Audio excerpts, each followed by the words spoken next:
आपसे last time मैंने जब इंटरव्यू किया था और तो आपसे बात की थी, एक दशकों का आपको सर एक तजुर्बा है सर यहाँ पर, तो मैं उस तजुर्बे के हिसाब से समझना चाहता हूँ और हमारे व्यूअर्स को आप ये चीज़ समझाइए कि अगर एज अ इन्वेस्टर आप स्मॉल कैप फंड में निवेश करना चाह रहे हैं सर, या फिर हमारे व्यूअर्स को आप सलाह दे रहे हैं, तो सर वो कौन से पैरामीटर्स हैं या कौन सी खूबियां हैं जिसको आप देखेंगे और उसके बाद के हिसाब से आप ये तय करेंगे कि हाँ ये फंड मुझे लग रहा है इसमें निवेश करना चाहिए और ये बेहतर रिटर्न दे सकता है, या फिर ये जो और पैरामीटर्स पे बेहतर उतर रहा है यहाँ पर? देखिए, मेरा पहला मानना है कि इस म्यूचुअल फंड में जब भी हम इन्वेस्ट करते हैं तो हमारा जो फंड ऑब्जेक्टिव है वो कौन से वाले फंड ज़्यादा स्ट्रांगली और स्ट्रिक्टली फॉलो कर रहे हैं। पहला रहेगा प्रोसेसेस, जो प्रोसेसेस म्यूचुअल फंड कंपनियां फॉलो कर रही है वो क्या प्रॉपर उन्होंने जो गाइडलाइंस दी है वो हिसाब से फॉलो कर रही है। दूसरा रहेगा आपके फंड मैनेजर का ट्रैक रिकॉर्ड। अगर आपके फंड मैनेजर का ट्रैक रिकॉर्ड जो है वो सेगमेंट के हिसाब से ऑन ट्रैक है तो वो फंड मैनेजर डेफिनेटली आपको स्मॉल कैप सेगमेंट के अंदर अच्छा पैसा बना के देगा। तीसरा रहेगा टेक्निकल पैरामीटर, जो मैं नॉर्मली हर एक प्रेजेंटेशन में मेरे बताता हूँ कि टेक्निकल पैरामीटर बहुत इंपॉर्टेंट है आपके फंड का रिस्क टॉलरेंस जानने के लिए। तो हम नॉर्मली देखते हैं कि रिस्क रिवॉर्ड रेशियो, ये आपको जरूर जानना चाहिए आपके फंड का रिस्क रिवॉर्ड रेशियो क्या है, और उसके बेसिस पे आपको फंड सिलेक्शन करना चाहिए, ना कि जस्ट आप देखें आपके फंड का परफॉर्मेंस लेना है नहीं लेना है। तो मुझे ऐसा लग रहा है कि आप उस हिसाब से इन्वेस्ट करें वो अच्छा है।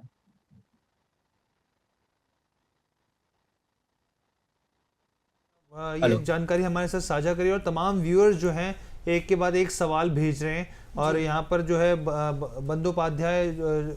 चौधरी जी हैं जो उनका सवाल है, हरिराम जी का सवाल है, इसके अलावा मोहित यादव जी का सवाल है। तो एक बार मैं अपनी टीम से पूछ लेता हूँ, ये राजेश जी का जो सवाल है हम लोग इसको इनकॉर्पोरेट करें कि या फिर ना करें, क्योंकि लगातार सवाल आ रहे हैं तो बैक टू बैक तो ये समझना ज़रूरी है यहाँ पे कि इस सवाल को लिया जाए, क्योंकि देखिए लगातार कई बार इस तरह के सवाल आते हैं कि जो रोज़ाना बेसिस पर आते हैं। तो एक बार अगर टीम से पता चल सके कि हम लोग राजेश जैन जी का पोर्टफोलियो हम लोग, ये देखिए स्क्रीन पर आ गया जी। चलिए सर, राजेश जैन जी हैं हमारे व्यूअर हैं, इनका सवाल आया है कि ये 31 साल के हैं और 36,000 रुपये महीना की इन्होंने जो है 5 SIP कर रखी हैं, 2 साल हो गए हैं और इनका ये पोर्टफोलियो है। आप एक बार इसे रिव्यू कर दीजिए। पराग पारिक फ्लेक्सी कैप फंड में इन्होंने 8,000 की SIP करी हुई है, कैनरा रोबेको ब्लू चिप में भी 8,000, UTI इंडेक्स 50 में भी 8,000, मेरा मिड कैप फंड में 4,000 और HSBC स्मॉल कैप फंड में भी 8,000 की SIP इन्होंने कर रखी है। 36,000 रुपये महीने की 5 SIP इनकी चल रही हैं। आप बताइए सर, पोर्टफोलियो इनका कैसा है? जी, पहले तो मैं बोलूँगा कि आप का जो पोर्टफोलियो है वो बहुत ही बैलेंस अप्रोच रखा है आपने, बहुत ही बढ़िया तरीके से आपने डाइवर्सिफाइड किया हुआ है पोर्टफोलियो आपका। आपका पोर्टफोलियो जो है वो लार्ज कैप इंक्लाइंड हम बोलेंगे, और जिस आप अगर खुद से ये इन्वेस्टमेंट कर रहे हैं तो आपने पोर्टफोलियो का बहुत ही प्रॉपर तरीके से एलोकेशन किया हुआ है, और कोई फंड मैनेजर या आपका म्यूचुअल फंड एडवाइजर या डिस्ट्रीब्यूटर आपका पोर्टफोलियो मैनेज कर रहा है तो उन्होंने अपना काम पूरे तरीके से किया हुआ है।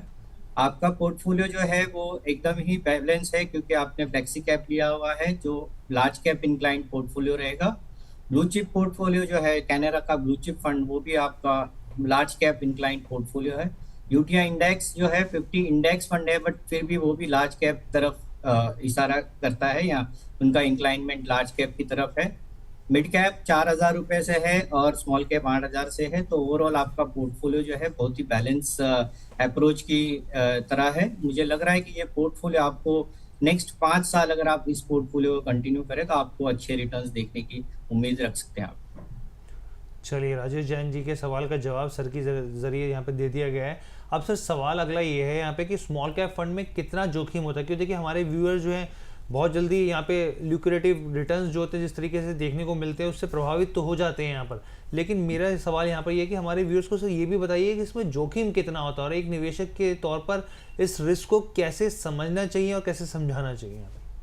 बेसिकली देखिए, स्मॉल कैप जो कैटेगरी है वो मोस्टली इन्वेस्टमेंट जो करती है, जो स्मॉल कैप फंड्स हैं वो इन्वेस्ट करते हैं एक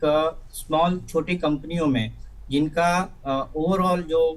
रिस्क टॉलरेंस रहता है वो ज़्यादा रहता है, क्योंकि वो जो कंपनियां हैं उसका जो प्रोसेस है वो ज़्यादा करके छोटी कंपनियों में टर्नओवर कम रहता है, उनका प्रॉफिट मार्जिन जो रहता है वो डिपेंडेंट रहता है मिड कैप या स्मॉल कैप लार्ज कैप कंपनियों के बिजनेसेस पे। और मोस्टली ये जो कंपनियां रहती है उनके अकाउंटिंग प्रोसेसेस या जो प्रोप्राइटरी बिजनेस हम बोल सकते हैं एक तरीके से, उस तरह का बिजनेस रहता है, जैसे कॉर्पोरेट गवर्नेंस हम बोलते हैं, वो थोड़ी कम रहती है। आजकल तो मोस्टली मैंने देखा है कि वो छोटी कंपनियों का भी बहुत ही अच्छा क्वालिटी प्रोसेसेस बनी है, बट अगर ओवरऑल हम देखें तो डेफिनेटली वो रिस्क एक तरीके का ज़्यादा रहेगा, बिकॉज उस कंपनियों की इंफॉर्मेशन रेशियो जो है वो कम रहेगी, या उनकी जो टर्न अराउंड जो प्रोसेसेस रहेगी वो कभी भी चेंज हो सकती है, जिसकी इंफॉर्मेशन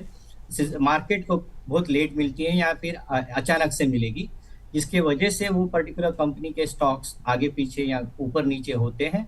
तो ये एक पर्टिकुलर रिस्क है जो मोस्टली स्मॉल कैप फंड्स के साथ जुड़ा है।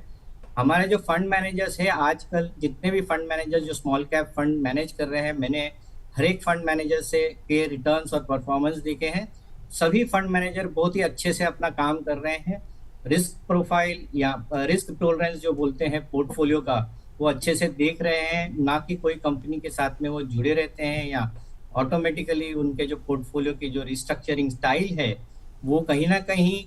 इन्वेस्टरों के हित में है और वो पोर्टफोलियो को अच्छे से मैनेज कर रहे हैं। तो मुझे लग रहा है कि आप small cap as an sector या सेगमेंट में इन्वेस्ट कर रहे हैं तो म्यूचुअल फंड एक अच्छा जरिया है जिसके थ्रू आपका रिस्क कम हो जाए।